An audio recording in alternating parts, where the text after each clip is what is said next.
Hi Phoebe, welcome to the Asks One Person Business interview series. How are you doing? I'm good. Thank you for having me. I'm excited to talk about your business. I've been following you for ages and we've chatted a few times, but for people watching's benefit, would you give an intro to you and what you do across your various business ventures? Of course. So, my name's Phoebe. I run a business called Bureau 155, and I'm essentially a strategist for startups. I help them reach their dream audiences in a number of different ways through marketing, through partnerships, and through some more creative methods, which I'm sure we can get into later. And on the side of that, I also run a dinner club called Food for Thought with my co-founder Gemma Perlin. We're based in London for that, but we've also run dinners in Paris, Amsterdam, and Berlin so far. So that's a quick intro to me. Thank you. Yeah, let's get into some of the details. So I was doing a bit of stalking. I noticed that you started out at the age of 16. So you've been in like the world of content, startups, media for a majority of your like career and even into the childhood. Did you always have this plan to be in this world? No, I had quite a wacky career path that led me here. So when I was a teenager, I really wanted to become a journalist. So this was, let's say, 2010-ish. It was such a thing to, want to write for Teen Vogue and be editor-in-chief of Cosmo. That was the goal. I'm sorry for the sirens in the background. And I thought I would have this New York City all glass corner office walking into my workplace with a Starbucks and whatever by my mid 20s. But over time, I just kind of was turned off the idea of journalism. I don't know why it was actually, but I really enjoyed being a teen journalist. I started writing for the Huffington Post and I wrote about everything from Justin Bieber to gun crime to modern art, learning languages. And they gave us completely free reign, which was really cool. And then from there, I started writing for businesses as kind of a side hustle at university to make money. And then that turned into actually more marketing side of things, did a bunch of internships, and then went to business school. So I definitely did not set out to run my own business, but it very much happened over the course of kind of 8 years, I'd say. Well, it sounds like you had that entrepreneurial spirit, even though at first you thought it would be in an editorial office, and then it became side hustle to today, where you seem to have so many things going on. So, what would you say over the years has been some of the highlights, some of the things you're proudest of in those years? Hmm. That's a great question. So, definitely my biggest professional success, I would say, has been writing for Harvard Business Review, which I started doing a year ago. That was great. It was a major bucket list item because I always wanted to write for them. And once again, it was such a reminder of how easy it actually is when you take action. And people often ask me, how did you meet them? Did you know someone there? I emailed submissions at hbr.org. Literally. I just said, hey, I have a pitch idea. Sent the idea, and when I woke up the next morning, they'd accepted it. That was it. Oh. And so I love that as kind of a lesson when people say, oh, I want to get some other things published first, or I want to do this and that first before I go for the big thing. Well, you can and should, but you can also just go for it and see what happens. So that was definitely a recent highlight. I Wow. also was very proud of myself for having gone to business school a few years ago because I did a humanities bachelor. So it was very much word focused and I was studying literature, culture, all that kind of stuff for my bachelor. And then when I went to business school, it was all maths and it was super intense. And I passed, I got a good grade, but I really had to work harder than I've ever worked for anything in my life, for sure, to be able to pass master's level finance. I can't count. I still can't to this day. So that was a huge achievement for me because it's so difficult. That's so cool. I feel like both of those examples are things where you've just chosen yourself and gone, why not me? Why not me for the Harvard Business Review? Why not me for business masters? Like, yeah, maybe on paper I haven't got these publications, I've got this background in education, but give it a go and see, and you're a real testament to the results that come from that. So yeah, there's no gatekeepers a lot of the time in these fields. You just choose yourself, and that's what I love about entrepreneurship and one person business building. You have to be the one to say, right, it's me. 100%. I also had a note that you are a university lecturer. Do you still do that? How does that fit into everything? So that is something that I was approached on Instagram for a few years ago from someone at the London College of Fashion. She was head of the Masters of Fashion Entrepreneurship, and she really wanted to have a guest lecture from someone on social media. So I started doing that for her, which was amazing. And then from that, I started lecturing for UAL, the University of the Arts London, on a more general level, talking about things like how to become a freelancer, taking part in their careers week, which was amazing. And then more recently, I have been guest lecturing at Kingston University Business School, which is also great. So that's on their digital marketing master. And it's just sort of what tends to happen is they have a program about entrepreneurship or whatever that people do as their course. And then they bring on a few real life people to sort of add some color to their lectures and to give their students some real life applications of the stuff that they're learning. So that's super fun. I really enjoy it. And yeah, it's just kind of a bit one-off a few times a term or whatever.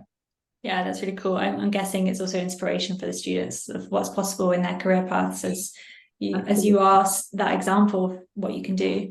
So let's get into the business side of things. Like, tell us a bit more about your services, what you offer, the business model. Like, if you could break down how you actually work with startups, that'd be amazing. Sure. So I like to be flexible around them because obviously every startup looks different. Some are bootstrapped and have very little money. Others have venture capital funding, which might mean that they have a lot of cash, but also that they have to report to people. So they might have different criteria because they need to justify hiring someone in a way that startups who are funding their company themselves don't have to. And then there are other companies that are privately funded or whatever. So there are lots of different, the ecosystem is full of all sorts of companies. And that means the way that I work with companies is very different. So at the moment, I work with one startup based in the US for a big chunk of time on a week-by-week basis because we're building the startup, we're doing the go-to-market strategy, commercial strategy, and then also the growth and community building that comes with that, which is amazing. So that's a really great meaty project, which I started back in July, which I'm really enjoying because that's something that I think I was missing for a while in my business because the nature of what I do, you need to work with companies on quite an in-depth level, or else you're not going to be able to have the impact that you're looking for. So that's kind of when I work with companies on a very in-depth level. But aside from that, I also do some founder personal branding, which is really great, some founder LinkedIn trainings. And then I have a couple of startups that I will work with, let's say 1 day a month, 2 days a month, 3 days a month in a sort of support function with marketing, growth, community stuff. And that's essentially it. So a complicated answer because it looks different with everyone, but that's nice for them and it's nice for me because it keeps things very varied. It does sound really interesting, especially going from, what does a VC-backed business need? They've got deeper pockets, they can afford you on that retainer basis versus new founder trying to get their LinkedIn up and running. I assume that's like a short, sharp engagement.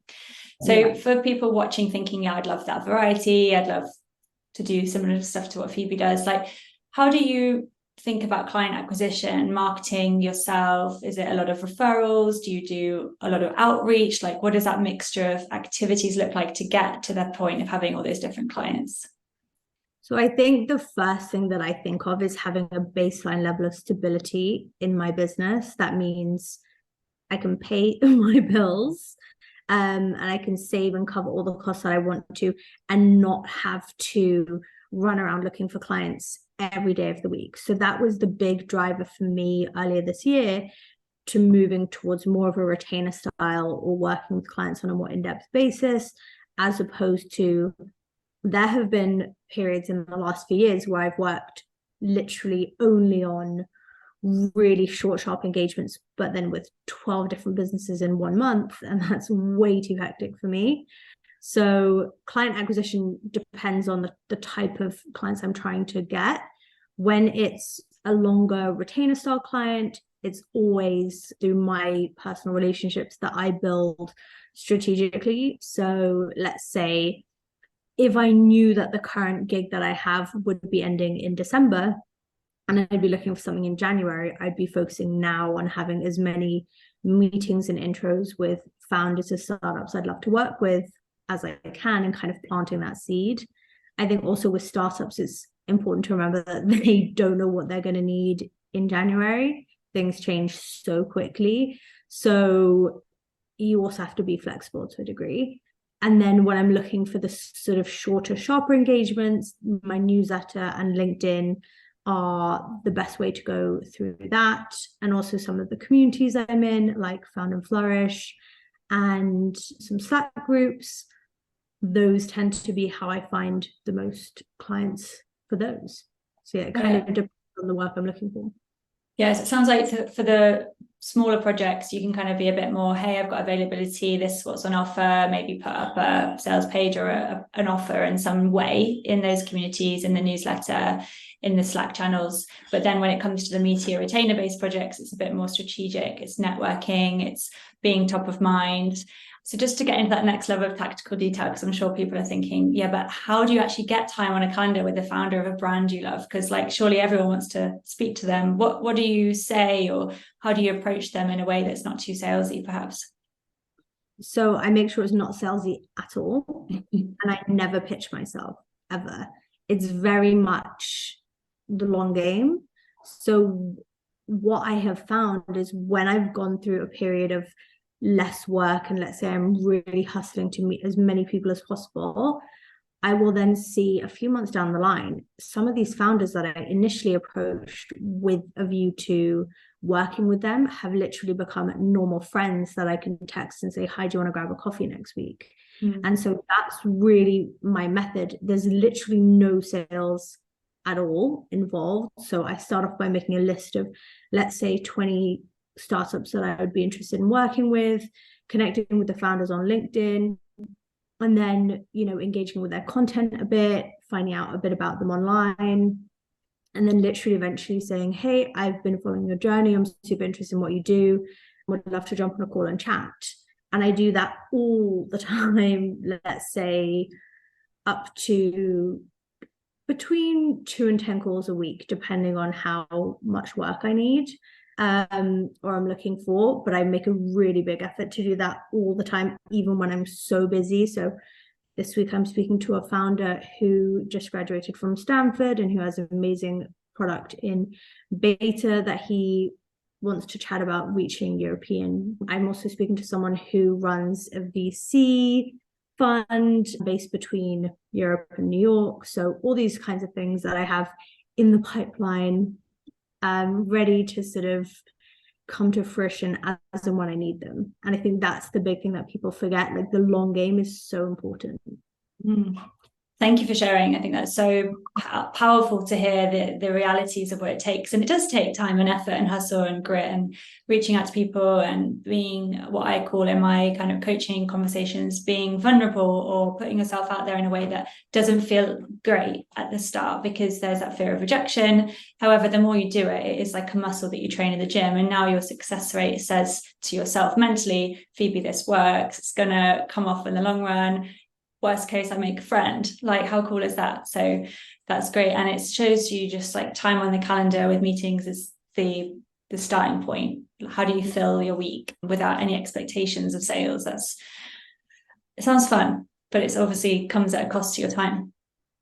Yeah, but they're always interesting founders. And sometimes people say, oh, there's someone else I can introduce you to or whatever. But if you have 30 minutes with someone and you start asking them, I'm so interested in your startup, how did you build this, blah, blah, blah. As soon as the conversation turns to you, their question is, what do you do? And then you essentially are selling yourself without selling yourself. So I don't consider myself good at sales or anything like that. And the idea of sales is not something that I feel like I know much about, but it's literally just conversations. And I can't imagine messaging someone saying, hi, do you need a growth and content consultant? I just don't think that would work for me at all. But this approach really means your network is sort of always growing. You often find ways to connect people to each other as well, which I do as much as I can to sort of invest in that network and keep it sort of warm, I guess. And that really helps when you are looking for work. So it's an approach that's worked really well so far. Nice. Well, my next question is like, how have you built your one person business around your personality, your values, your passions, your curiosities? That combination of things is what I call your unique contribution. And it informs why you do what you do, how you do it, how you market yourself, how you show up. So you've obviously shared a little bit about that, but has there been intentional decisions you've made to align your business to things like your strengths or personality or values? And if so, what are they? Yeah, it's definitely more sort of connecting the dots backwards as opposed to making that choice intentionally. But if I would have done that, it would have saved me a lot of time and energy getting things wrong and listening to the wrong people. I think the clearest way for me that I've done that is by following the things that I do anyway. So I love to stay on top of trends, new products, new people, articles, whatever's coming out. And I've almost started to productize that knowledge by sharing it with people for whom it's useful. And the same goes for my network. So I had a conversation recently with someone who runs an online awards, I suppose, that you can apply for and whatever. And they're really cool for the marketing industry. And I was just telling her that I had this really big network across Europe, probably from friends and living and studying, whatever. And then literally a week later, she said, I'm doing this, an event at an agency in Amsterdam, and we need more people to attend. Can you help us?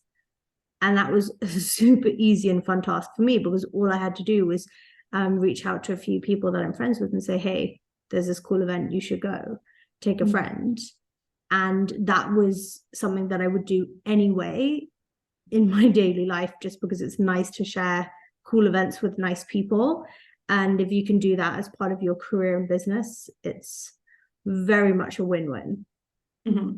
Yeah, and I think what I'm taking from this conversation about you, and for people watching who feel like they would like to do these things, it's leveraging what you enjoy, which is being curious about people, networking. You're very social, you've obviously got a big social network, let alone a professional network. So it's like using that to your advantage and saying, how does this feel like play? What could I do that I would do anyway? Oh wow, I got paid to provide a list of people that are cool. Perfect. Like win-win. And that was a question that a friend asked me actually about 2 years ago that changed the game for me. She said, what would you ideally like to be doing? And I said something like, well, I'm doing this, but I wish I could be doing that. And she just said to me, well, do it then.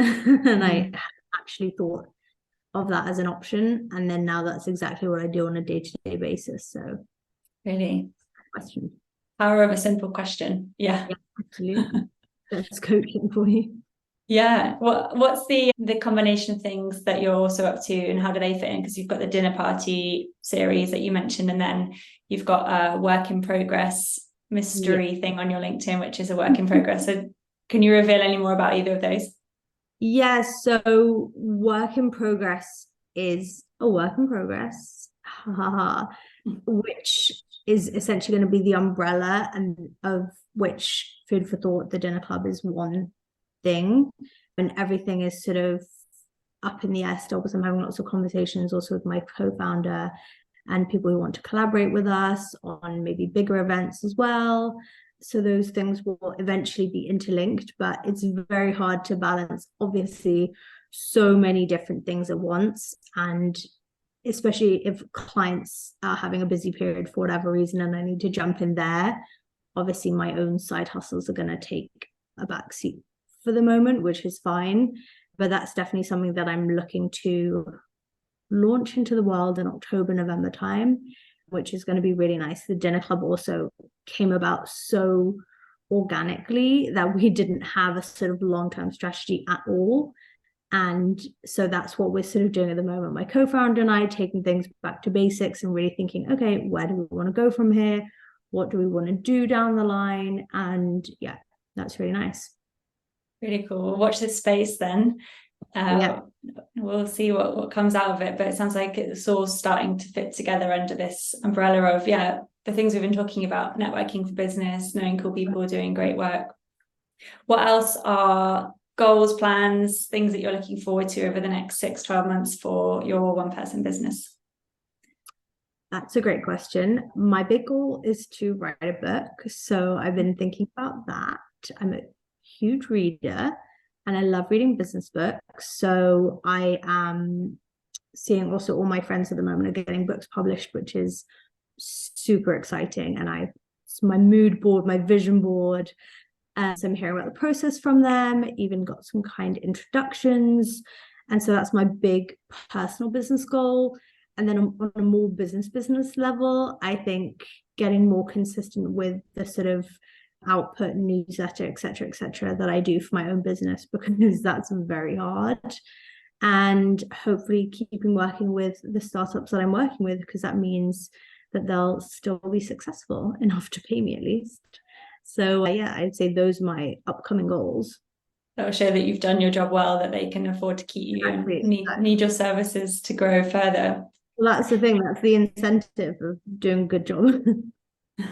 Very cool. Well, I kind of had a question in mind, but I think you sort of answered it around, when I have this conversation with clients a lot around how do I stop trading my literal hours for money? And I think there's a real value to be had in doing that, because it's guaranteed income. You show up, you do your work, and you get paid, right? And as a freelancer or one-person business owner, that's often required and necessary. But as you become fully booked, or as you lean into what you love and want to kind of stop doing a bit of everything, that time comes that you can productize what you know, that you can scale in some form. It sounds like you're doing that through your knowledge, through contacts, through writing a book in some way, fingers crossed. How do you think about scaling Phoebe, productizing what you do? I think one thing that I want to revisit now is some simple digital products, especially for the type of thing that I'm working on at the moment. I think what I saw recently was I did a one-off LinkedIn workshop back in, I have no idea when it was, probably March-ish, just my usual 1 hour workshop, charged the standard, or it was 1.5 hours, £30. And what I did was I didn't take it off the website immediately by accident. And then a week later, 4 or 5 people had already messaged saying, I missed it, can I buy the recording? And it wasn't even, a nicely recorded thing, whatever. It was literally just the recording of the Zoom. And I said, yeah, sure, if you want it. So they bought it. I sent them the recording and I got some really, really nice feedback. And then, so I left it up for a bit longer, and I changed the wording to say, you can just buy the recording if you want. And in that time, so many people, I've not marketed it once, I've not mentioned it once, I've not put it in a newsletter. So many people have just bought the workshop because it's up there.